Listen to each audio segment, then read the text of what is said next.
జై తెలంగాణ. అందరికీ నమస్కారం. మా నిజామాబాదు ప్రస్తుత ఎంపీ గారు అరవింద్ గారని ఒక ఆణిముత్యం ఉన్నారు. ఆయన అనేక రకమైనటువంటి మాటలు మాట్లాడుతూ ఉంటారు. చాలా చిన్న మనసుతోని అత్యంత హేయమైనటువంటి భాషతోని రాజకీయాలకు ఏమాత్రం సరిపోనటువంటి విధంగా వారి ప్రవర్తన కానీ వారి మాటలు కానీ ఉంటాయి. ఇది నేనే కాదు, తెలంగాణ ప్రాంతంలో ఉన్నటువంటి మహిళలందరూ కూడా, ఆడబిడ్డలందరూ, అన్నదమ్ములందరూ కూడా అనేక సందర్భాలలో గమనించడం జరిగింది. అందుకే పెద్దగా మేము మా ఎంపీ అరవింద్ గారు మాట్లాడినప్పుడు స్పందించాం. ఎందుకంటే రాజకీయాలలో అదేవిధంగా బయట జీవితంలో అయినా సరే ఒక వ్యక్తిత్వం ఉన్నటువంటి వ్యక్తులు మాట్లాడినప్పుడు ఒక పద్ధతి అయినటువంటి ఒక పంతాలో సరైనటువంటి ఎజెండాతోని మాట్లాడే వాళ్ళు ఉన్నటువంటి సందర్భంలో ఎవరైనా కూడా మాట్లాడతాం. వారు అడిగిన ప్రశ్నలకు సమాధానం చెప్తాం, లేకపోతే వారితోని ఎంగేజ్ అయ్యేటటువంటి ప్రయత్నం చేస్తాం. ఇక మా ఎంపీ గారు అన్ఎక్స్పెక్టెడ్గా నా మీద 2019లో 186 మంది అభ్యర్థులను పెట్టుకొని అనేక రకమైనటువంటి కన్ఫ్యూజన్స్ క్రియేట్ చేసి సంపూర్ణంగా కాంగ్రెస్ పార్టీ మద్దతుతోని యాక్సిడెంటల్గా గెలిచినటువంటి వ్యక్తి ఈ అరవింద్ గారు. గెలిచినప్పటి నుంచి ఇప్పటి వరకు చిల్లర మాటలు, చాలా చిన్న చేష్టలు, విచిత్రమైనటువంటి అంశాలు, ఎంత పెద్ద నాయకుడినైనా ఎటుబడితటే మాట్లాడుతూ చాలా నిజామాబాద్ పేరును కూడా, మాకు సిగ్గైతుంది ఆయన నిజామాబాద్ నుండి ఉన్నాడంటే, నిజామాబాద్ పేరును కూడా మరి పాడు చేస్తున్నటువంటి వ్యక్తి ఈయనను ప్రజలు ఎంపీగా గెలిపించి పంపించేస్తే ఇప్పటి వరకు ఏ రాజకీయ నాయకుడినైనా కూడా అయితే ఇచ్చినటువంటి పదవిలో కొంత పర్ఫార్మెన్స్ అన్నా ఉండాలి, లేకపోతే ప్రవర్తన అన్నా బాగుండాలి. కానీ ఈయన దగ్గర రెండు లేవు. పార్లమెంటులో మామూలుగా ఏ ఎంపీ అయినా యావరేజ్గా, అంటే మన రాష్ట్రం యావరేజు ఎవరైనా సరే 20 ప్రశ్నలు అడిగినారు, కానీ 20 డిబేట్లలో పాల్గొన్నారు యావరేజ్గా మన రాష్ట్రంలో. కానీ మన ఎంపీ గారు, మన నిజామాబాద్ ఎంపీ గారు మాత్రం ఈ గడిచిన 4 ఏళ్లలో కేవలం 5 అంటే 5 డిబేట్లలో ఆయన పాల్గొనడం జరిగింది. అదేవిధంగా మన రాష్ట్ర ఎంపీల యావరేజ్ సభ్యులు అడిగేటటువంటి ప్రశ్నలు చూసుకుంటే 156 ప్రశ్నలు సభ్యులు అడిగితే మా ఎంపీ గారు యావరేజ్గా 66 ప్రశ్నలు మాత్రమే అడిగిండు. అదే మా నిజామాబాద్ బిడ్డ బీబీ పటేల్ గారు 54 డిబేట్లలో పాల్గొంటే ఈ ధర్మపురి అరవింద్ గారు 5 డిబేట్లలో పాల్గొన్నాడు. పార్లమెంట్లో మా కొత్త ప్రభాకర్ రెడ్డి అన్న గారు మ్యాక్సిమంగా 267 ప్రశ్నలు వేస్తే మా ఎంపీ ధర్మపురి అరవింద్ గారు 66 ప్రశ్నలు వేసి, అంటే పార్లమెంట్లో పర్ఫార్మెన్స్ 0. తెలంగాణకు రావాల్సినటువంటి అంశాల మీద ఏ ఒక్కనాడు కూడా నోరెత్తి మాట్లాడింది లేదు. ఏ ఒక్క విషయంలో కూడా ప్రశ్నించినటువంటి పాపన పోలేదు. అదేవిధంగా ఎన్నికలలో 186 అభ్యర్థుల్ని పెట్టడమే కాకుండా ఇప్పుడు ఆ 186 అభ్యర్థులందరినీ కూడా అఫీషియల్గా బీజేపీలో చేర్చుకోవడమే కాకుండా ఇగో ఇట్లా బాండ్ పేపర్ ఒకటి రాసిచ్చిండు ఆయన. బాండ్ పేపర్ రాసిచ్చి మోసం చేసి మరి గెలవడం జరిగింది ఆయన. ఇక ఇప్పుడు మా పసుపు రైతులందరూ ఏమంటున్నారంటే, బాండ్ పేపర్ రాసిచ్చి మోసం చేసిండు కాబట్టి ఈ బాండ్ పేపర్ మీద అక్క మరి మేమందరము చీటింగ్ కేసులు పెడతామని అంటున్నారు. ఇక రేపటి నుంచో ఎల్లుండి నుంచో పసుపు రైతులు ఎక్కడుంటే అక్కడ ఖచ్చితంగా ఆయన మీద చీటింగ్ కేసులు పెట్టడం కూడా జరుగుతుందని ఈ సందర్భంగా మీ అందరికీ తెలియజేస్తాం.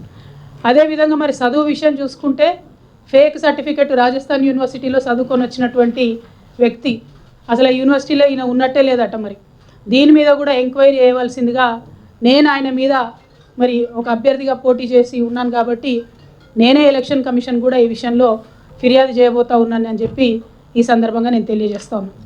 ఎందుకు ఈ మాటలు చెప్తా ఉన్నా అంటే, ప్రజా జీవితంలో ఉన్నప్పుడు నీతి నిజాయితీ, ఒక పద్ధతి, ప్రజలకు అంతో ఇంతో సేవ చేయాలనేటటువంటి ఒక ఆసక్తి ఉండాలి. కానీ అవన్నీ పక్కన పెట్టి నిన్న ఆయన ప్రెస్ మీట్ పెట్టిండు నిజామాబాద్లో. పెట్టి ఏం చేస్తారు, కేసీఆర్ గారిని అనరాని మాటలు అంటున్నాడు. ఎన్ని రకాల మాటలు అనాలో అని అన్నాడు.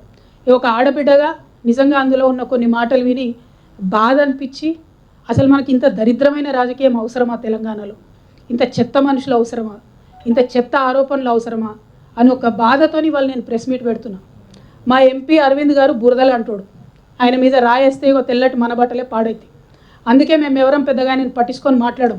అంతేగాని ఆయన ఏదో పెద్ద వీరుడో శూరుడో అని కాదు. అటువంటి బురద మీద రాళ్ళేయొద్దని చెప్పి ఇన్ని రోజులు ఆగినాం. కానీ నిన్న ఆయన ఒక మాట మాట్లాడిండు. నేనట కాంగ్రెస్ పార్టీ ఖర్గే గారితో మాట్లాడి కాంగ్రెస్ పార్టీలోకి పోతానట. ఆయన కలవడ్డదో మరి ఎవడు చెప్పిండు, ఆయన ఏమంటుండు, ఎవడో కాంగ్రెస్ సెక్రటరీ చెప్పిండట. అంటే ఏంది విషయం? నువ్వే వాళ్ళతో టచ్లో ఉన్నావు, నేను లేను. నీకేం పని కాంగ్రెస్ సెక్రటరీతో? నువ్వు బీజేపీలో ఉన్నావు కదా ఎంపీ, నీకేం పని? కాంగ్రెస్ సెక్రటరీ నీకెందుకు చెప్తాడు? నువ్వు నా మీద ఎట్లా చెప్తాడు ఆయన నీకు? అంటే నువ్వు ఎన్నికలలో వాళ్ళకి పైసలు ఇచ్చినావు కాబట్టి, ఎన్నికలలో కాంగ్రెస్ పార్టీ నువ్వు కలిసి పనిచేసారు కాబట్టి. నిజామాబాద్ జిల్లాలో ఏ చిన్న నాయకుడిని అడిగినా చెప్తారు కంప్లీట్లీ సరెండర్డ్ కాంగ్రెస్ పార్టీ అక్కడ ఎన్నికలలో.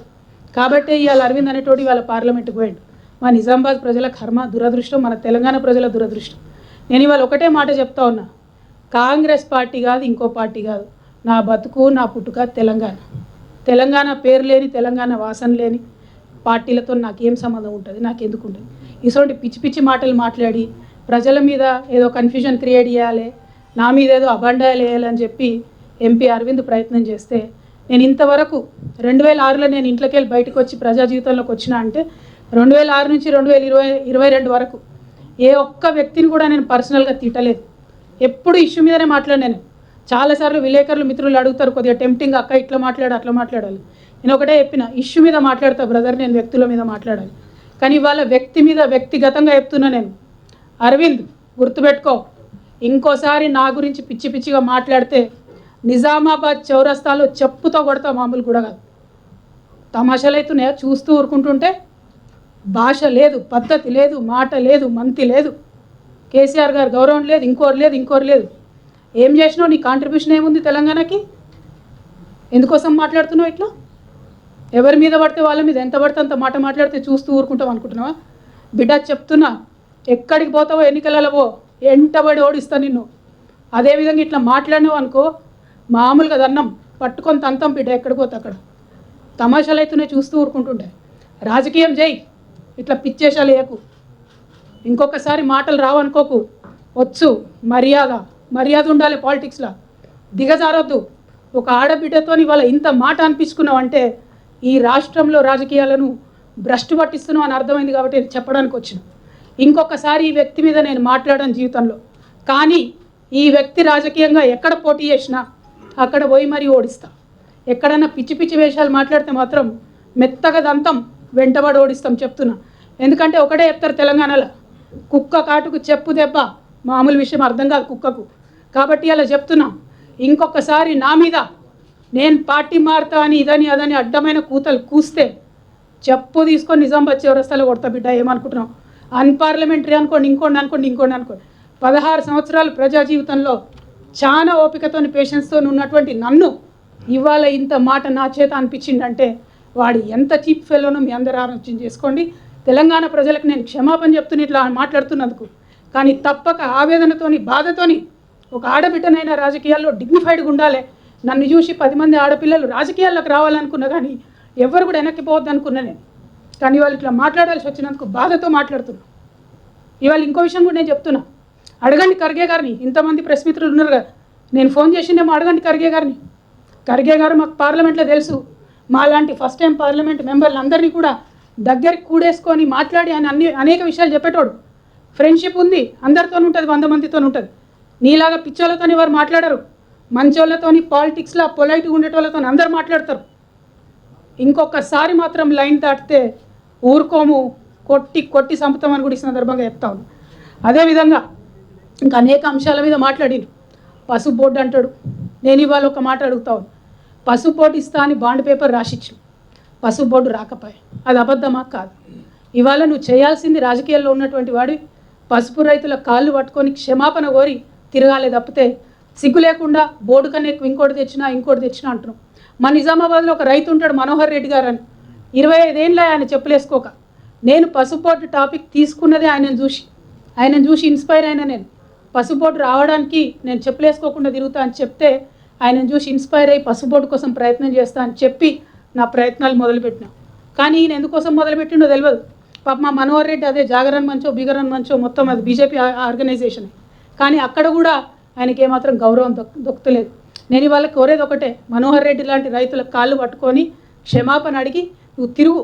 రాజకీయాల్లో ఉంటే నీతి నిజాయితీ కొంతన్న మర్యాద ఉండాలి, కనీసం ఆ ఇంగిత జ్ఞానం ఉండాలి.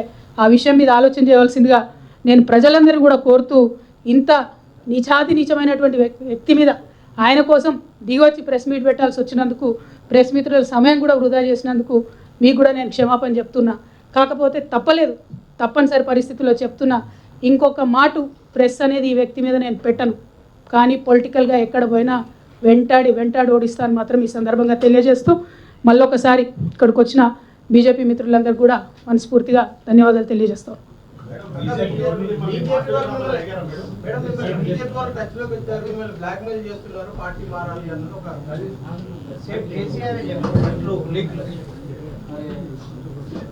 లీక్ ఎవరు ఇచ్చారన్న ఫస్ట్ నాకు అది పెద్ద ప్రశ్న అసలు.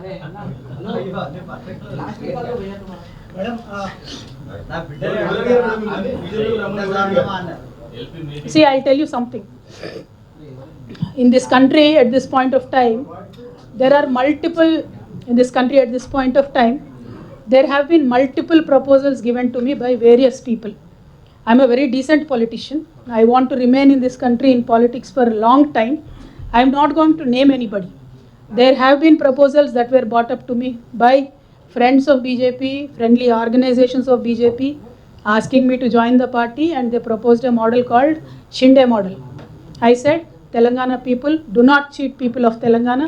Telangana people do not betray their own parties and their own leaders. We will become leaders on our own strength, not by backdoor. We have rejected their proposal very politely. Now what will they do after that is a different story. We are in politics, we are in public life, we are always among the people. We will face it. We are seeing a trend where the opposition leaders have been harassed by ED. Like Hemant Sorenji yesterday, he himself said, I am a chief minister, I have asked for 1 week deferment of my ED questioning, but ED refused to even give me an extension. He in fact said, I'm in a constitutional post, where will I run away? So this is a very unfortunate trend that we are seeing in this country. All I am trying to tell you is, there will be multiple proposals in politics. Some are accepted, some are rejected. The proposals that were brought to me, I have categorically rejected them, because my heart always is in a party where my leader is, and I have only one and only leader in this entire life, and he will remain to be the one. That is Honorable KCR Garu. My life, my entire political career is with him and only with him. That I have categorically told to the people whoever came, and they went back. Well, what will they do after that is irrelevant. Whatever they do, we will face it. It is not a big deal. You being targeted by the agencies because you are not shifting out of PRS, ma'am. See, well, I can't say that, because as of now I did not get a summon. Officially I am not summoned, or officially there is nothing on me. But unfortunate situation in this country is, unofficially there is a leak every day. Unofficially there is a scam every day. When BJP party leaders were speaking about so-called liquor scam, I got a court order. If they have any respect for the honorable courts, they should not speak. But BJP leaders we've seen have no respect for any kind of institutions in this country. So they are constantly speaking. See, it is up to the people to decide. If there is a scam at all, if there is a proof at all, let the agencies come, we will cooperate. In past few months, ma'am, we are witnessing heightened activity of central agency, IT, ED, CBI. There is increased activity of these agencies. You believe these are politically backed activities? जी, लालू प्रसाद जी ने एक बार बहुत अच्छे से बताया था कि BJP के 3 दामाद हैं, ईडी, सीबीआई, आईटी. तो ये 3 दामाद जब भी बुलाए आ जाएंगे, वही ओपोनेंट्स के घर पे ही आ जाएंगे. तो हालत तो ऐसा ही है, क्योंकि जब से बीजेपी पावर में आई है तब से लेके आज तक तकरीबन 25,000 केसेस ऑपोजिशन लीडर्स पे लगाए गए, लेकिन एक भी केस बीजेपी नेता पे नहीं है. आज जनता को ये सोचना चाहिए कि बीजेपी के नेता पे ईडी क्यों नहीं लगती, आईटी क्यों नहीं लगती, सीबीआई क्यों नहीं लगती. क्या ये दूध के धुले हुए हैं, गंगा मैया में पैदा होके आए क्या? ऐसा तो नहीं है ना. क्यों बीजेपी नेताओं पे ईडी नहीं लगती? और जो नेता पे ईडी लगता है, या तो वो जय मोदी करेगा तो नहीं ईडी होगा, नहीं तो जय मोदी नहीं बोलेगा तो फिर ईडी होगा. ये तो ED, CBI, IT have become a washing powder Nirma kind of a concept. Nirma में नहला के बीजेपी में ले लेते हैं. तो this is what they are doing. Unfortunate situation, but there is a time. बहुत ज़्यादा हो गया ये इस तरीके का राजनीति, लोगों को भी पसंद नहीं आ रहा है. बराबर लोगों से एक इनकलाब निकल के आएगा और बराबर हमारे जैसे नेता जो है, जो लोगों में हमेशा रहते हैं, हमारे साथ जनता देगी, हमारा पूरा पूरा विश्वास है। अरविंद के घर के ऊपर प्रोटेस्ट हुआ है ना, डिवेंडलाइज। Arvind Dharmapuri has raised an allegation that you tried to contact the Congress leaders. What do you have to say to that? Madam, मैंने अभी तक बताया था, वो एलिगेशन किस तरीके से अरविंद जी के सपने में आया मुझे तो नहीं मालूम, लेकिन आप तो नेशनल चैनल पे काम करती है मैडम, आप खरगे जी को फ़ोन लगा के पूछे कि मैंने खरगे जी से फ़ोन किया है, बात किया है। वैसे मुझे किसी भी पार्टी में ज्वाइन करने में कोई भी इंटरेस्ट नहीं है। हमारा पार्टी टीआरएस अभी बीआरएस बनाए, कल को नेशनल लेवल पे काम करेगा, हम बराबर नेशनल लेवल पे काम करेंगे। जो आज हमने तेलंगाना में विकास करके दिखाया है, वो कल के दिन पूरे भारतवर्ष में विकास करने के लिए अलग अलग मॉडल बनाएंगे, जनता के पास जाएंगे, जनता मानेगी, मदद देगी तो बराबर उनके लिए काम करेंगे। మీకు V6 వాళ్ళకి తెలియకుండా అడుగుతారా నేను?